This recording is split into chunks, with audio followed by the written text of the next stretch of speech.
Medellín is currently the most hyped city in the world. But here is the truth nobody tells you. The city you see on TikTok is not the city you find when you land. Most travelers are falling into expensive traps and dangerous situations. In this video, I'm giving you the raw, updated reality. And stay tuned, because I'm revealing a specific dating app that is currently the only safe way for singles to meet locals here. It's a total game changer. Let's start with the Poblado versus Laureles debate. 5 years ago, El Poblado was the undisputed king. Today, it's loud, overpriced, and losing its soul. It feels more like Miami than Colombia. If you want the authentic Paisa vibe, you need to look at Laureles. It was recently voted the coolest neighborhood in the world. It's flat, green, and walkable. But even Laureles has a dark, secret specific noise issue that can ruin your stay. In Laureles, there is a street called LA 70. During the day, it looks like a normal commercial avenue.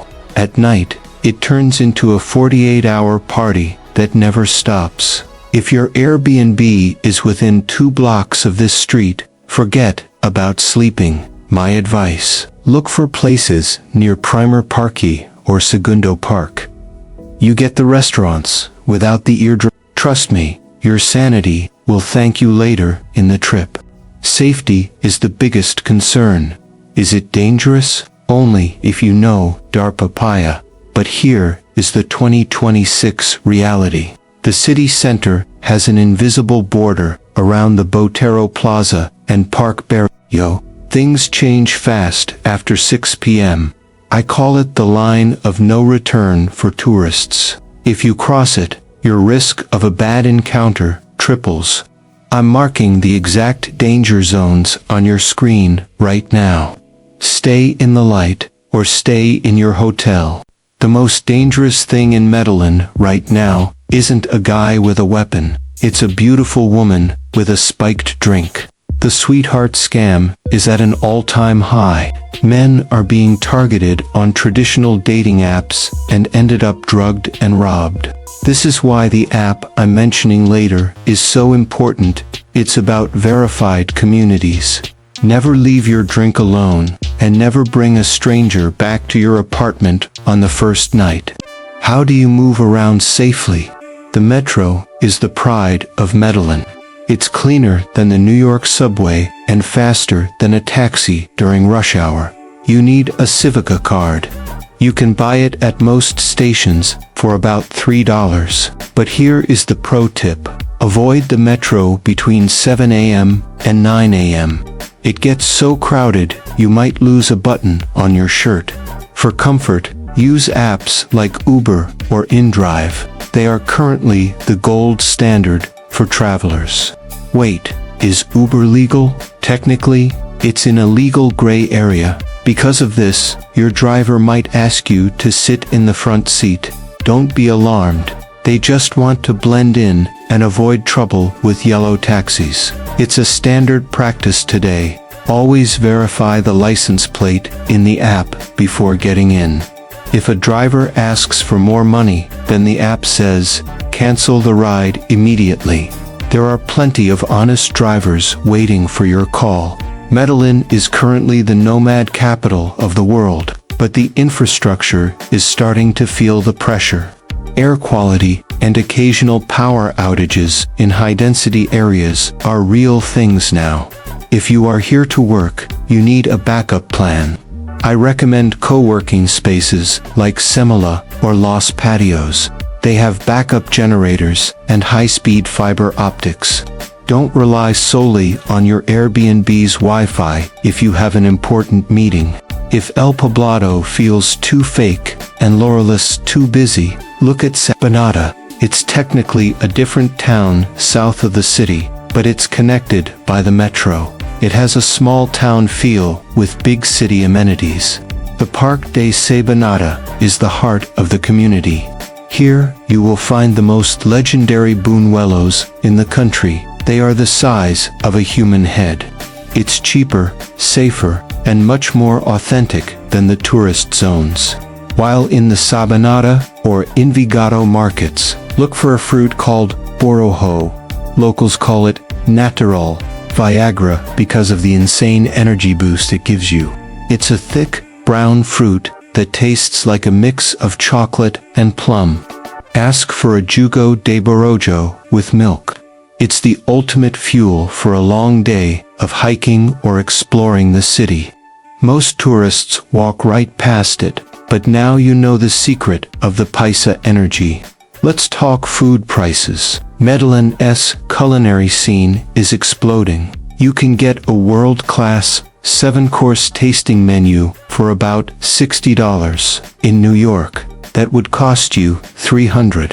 Visit El Cielo or Carmen for a high-end experience. But if you want the real deal, go to a Puesto de Kale for a mazurkada. It's corn, cheese, and meat mixed in a way that will change your life. Just make sure the place looks clean and has a lot of locals waiting. Okay, the moment you've been waiting for. How do you meet people safely? As I said, Tinder is currently a red zone. The app that is actually working for meaningful, safe connections right now is Internations and the Bumble for Friends mode. But the real secret, it's the verified WhatsApp and Telegram expat communities. These groups have strict entry rules and members vouch for each other. This is how you avoid the scams and meet genuine people. How do you find these groups? Start by attending a language exchange event at Noah or Vandra. They happen every Tuesday and Thursday. Once you meet a few regulars, ask for the link to the private community groups. This is the human layer of Medellin. These people will tell you which bars are safe, which areas to avoid today, and where the best secret parties are happening. It's about who you know, not what you swipe. You have to visit Comuna 13. It's a miracle of social transformation. But don't just go there to take selfies with the graffiti. Go with a guide who actually lives there. They will tell you about the Operation Orion and how the neighborhood went from a war zone to a cultural heart. Support the local street dancers and buy a crema de mango. It's a mango popsicle with salt and lime. That is the unofficial flavor of the Comuna. While in Comuna 13, you'll see the famous outdoor escalators. They were built to connect the high parts of the mountain with the city, saving people hours of walking. It's a beautiful sight, but remember, people actually live here. Don't point your camera into people's living rooms. Be respectful. The view from the top at sunset is breathtaking. You can see the whole valley glowing as the lights of the comunas start to flicker on. If you have a full day, you must go to Guatapé. It's a 2-hour bus ride from the north terminal. The main attraction is La Piedra del Peñol. It's a massive 200-meter rock. To get to the top, you have to climb 740 steps. It's a workout, but the view of the turquoise labyrinth of lakes is world-class. Pro tip: go on a weekday. On Sundays, the stairs feel like a slow-moving human traffic jam. After the rock, head to the town of Guatapé. It is officially one of the most colorful towns in the world. Every house has Zacalos carved tiles that tell the history of the family living there. If the family is a baker, you'll see bread. If they are farmers, you'll see cows. It's like a storybook come to life. Grab a coffee in the main square and just watch the world go by. It's the perfect antidote to the intensity of Medellin. Bike in Medellin. If you want a view without the crowds, go to Cerro El Volador. Most tourists go to Los Palmas or Nudibara, but El Volador is a 360-degree natural park in the middle of the valley. It's where locals go to fly kites and have picnics. It's free, it's safe during the day, and it gives you a perspective of the city that feels organic. It's my absolute favorite spot for a sunset in the whole valley.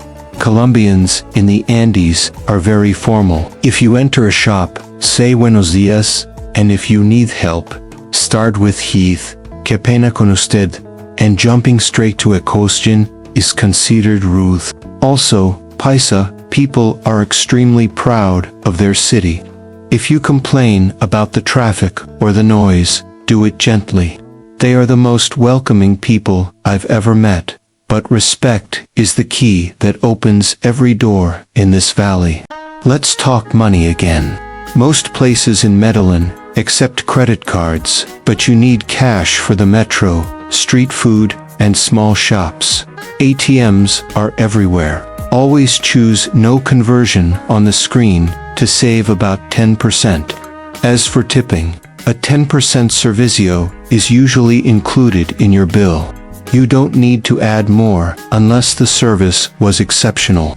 In small fondas or local eateries, tipping is not expected, but a few coins are always appreciated. Medellín changed my life. It's a city that challenges your preconceptions. It's not just a party destination. It's a place of innovation, art, and deep history. My final advice: get out of the tourist bubble. Take the metro to the last station, walk through a local market, and try a fruit you've never seen before. That is where the magic of Medellín is hidden. Cali is the pulse of Colombia. It's loud, hot, and faster than any other city. It's the world capital of salsa, but let's be real, it's also a city that requires your full attention. In this updated guide, I'm showing you how to feel the rhythm without becoming a target. From the best dance floors to the no-go zones, this is how you survive and thrive in Cali.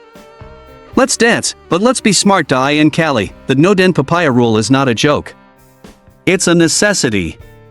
Currently, the city has a high rate of petty crime and street robberies. The updated protocol for 2026 is simple: don't wear jewelry, don't use your phone on the sidewalk, and never walk alone in deserted areas. If you look like a high-value target, someone will notice. Blend in, dress down, and keep your head on a swivel. Location is everything in Cali. For travelers, I strictly recommend staying in San Antonio, El Peñón, or Granada. San Antonio is the bohemian heart with colonial charm and many eyes on the street. Granada is more upscale and currently the gastro hub. Avoid staying in the east, Agua Blanca, or the deep south if you don't know the city. These safe pockets are where the police presence is strongest today. Never, under any circumstances, hail a taxi on the street in Cali, especially at night. It's too risky. Use verified apps like Uber, Cabify, or Didi. In this updated guide, the recommendation is to wait for your ride inside the building. Don't stand on the curb with your luggage or phone out. The express kidnapping, or paseo millonario, is rare but still happens to people who give too much papaya. Cali salsa is different. It's faster and more technical than what you see in New York or Cuba. If you want to go to the clubs, I suggest taking a few classes first. Schools like Sandalas or Swing Latino are world-class. Even a couple of hours will give you the confidence to step on the dance floor without looking like a total gringo. It's also a great way to meet locals who can give you updated safety tips. If there is one place you must visit, it's La Topa Talandra. It's the most famous salsa bar in the city. It's inclusive, safe, and packed with talent. Currently, Mondays are salsa and language exchange nights, which is perfect for solo travelers. The security at the door is tight, making it one of the safest spots to party. Just remember to take an app-based ride directly to the door and back to your hotel. For a more authentic, old-school experience, head to Zaporocco. It's a temple for salsa lovers. The music here is pure vinyl and classic orchestra hits. It's smaller and more intimate than Topa. Currently, it attracts a slightly older, more local crowd. It's the best place to see how Calinos truly feel the music. Dress a bit sharper here. Cali people take their salsa style seriously. If you want a massive spectacle, Deli Rio is the answer. It's a mix of salsa, circus, and orchestra. It only happens once a month, usually on the last Friday. It's expensive, but it's a world-class production. In this updated guide, I suggest booking tickets months in advance. It's located on the outskirts of the city, so coordinate a reliable transport back to your hotel before the show ends. The Calle Quinta and that Avenida Sexta are the main arteries of Cali's nightlife. They are full of bars and clubs. However, walking between them can be dangerous. Even if the next bar is only 4 blocks away, take an Uber. Street muggings in these areas are common after midnight. Don't trust the party vibe. Predators look for drunk tourists wandering the streets. Be smart, stay in the car. Cali's food is legendary. You have to try a Calado. It's a mix of shaved ice, fresh fruit, condensed milk, and cookies. The best place to try it is at Canchas de Pan de Azucar. It's a sensory explosion and the best way to handle the Cali heat. Another must-try is the aborigado, fried plantain filled with cheese. It's the perfect street snack, but only buy from busy, well-lit stalls. You haven't been to Cali if you haven't had a lulada. Unlike a juice, the fruit, lulo, is mashed by hand, giving it a chunky, acidic, and refreshing texture. It's often served with vodka or aguardiente if you're at a party. My advice? Try it at La Colina Park in San Antonio. It's currently the chillest spot to hang out in the afternoon. Just keep your bag between your feet at all times. San Antonio is the oldest neighborhood and the safest for walking during the day. It's full of coffee shops, craft stores, and hostels. The view from the church at the top of the hill is iconic. In this updated guide, I recommend exploring the Calle de la Escalinata. It's full of street art and small galleries. Just remember, even in San Antonio, don't walk late at night on the quieter side. Streets, the Boulevard del Rio is a long pedestrian walkway along the Cali River. It's home to the Gatos del Rio, a series of cat sculptures painted by local artists. It's currently a very popular spot for locals to walk and drink beer in the evening. It's generally safe due to the high foot traffic, but watch out for pickpockets and the crowds. It's a great place to feel the brisa calina, the afternoon breeze. You might see tours to Silo, the hillside favela of Cali. It's famous for its cable car and street art. But it's also one of the most dangerous areas in the city. The rule here is absolute: never go alone. Only go with a certified local guide from the community. In this updated guide, I suggest the Silo Visible Tour. It supports the locals and keeps you safe. If you go on your own, you are giving the ultimate papaya. On Sundays, Cali goes to the Pants River. It's a tradition to swim in the cold mountain water and eat sancocho de gallina, chicken soup, cooked over wood fire. It's a beautiful escape from the heat. Currently, the Eco Park area is the safest. My survival tip: don't bring anything valuable to the river. Leave your passport and extra cash at the hotel. Just bring enough for food and your bus/Uber fare. Juanchito used to be the salsa paradise across the river. Today, it's a bit more complicated. Some clubs are still legendary, like Agapu's, but the area can be sketchy at night. The updated advice for 2026: only go if you are with a group of locals or a trusted guide. If you do go, hire a private driver to wait for you. Don't trust new friends who offer to take you there for a party. ATMs in Cali are hotspots for skimming and robberies. Never use an ATM on the street. Only use those located inside shopping malls like Chipachape or Unicentro. They have private security and are much safer. Also, Cali is a cash-heavy city for street food and small bars, so keep small bills in different pockets. Don't pull out a big roll of cash in public. It's like ringing a dinner bell for thieves. In Cali, like in Medellín, there have been reports of scopolamine, devil's breath, used to rob tourists. Be extremely careful with people who approach you with flyers or ask for directions in a very friendly way. Also, never leave your drink unattended in a bar. If you meet someone on a dating app, meet in a very public place like Granada and tell a friend where you are. Your safety is more important than a date. Cali is hot, usually around 30 degrees Celsius. You'll want to wear shorts and flip-flops, but that screams tourist. To blend in and stay safe, wear light jeans or chinos and a nice polo or t-shirt. Calinos take pride in their appearance. At night, especially for salsa, people dress up.